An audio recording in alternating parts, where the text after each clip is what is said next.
pendidikan awal kanak-kanak kerana ia dapat membantu mewujudkan suasana pembelajaran yang selamat dan kondusif. Ia dapat mengawal tingkah laku dan disiplin murid. Laporan ini menganalisis masalah dan teknik pengurusan kelas berdasarkan artikel yang dipilih. Next, sinopsis artikel adalah artikel membincangkan tingkah laku disruptif murid prasekolah. Seterusnya, murid membuat bising, mengganggu rakan dan tidak fokus. Guru menghadapi kesukaran mengawal kelas.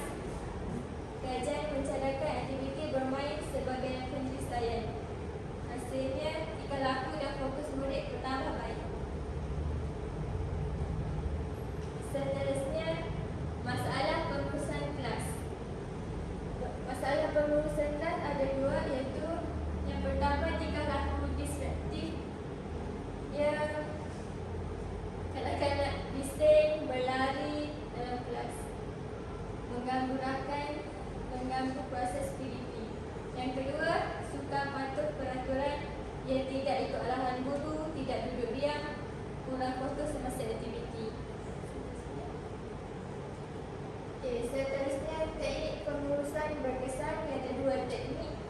Yang pertama, aktiviti bermain berstruktur, ialah pembelajaran melalui permainan, murid lebih aktif dan seronok, kurangkan tingkah laku negatif.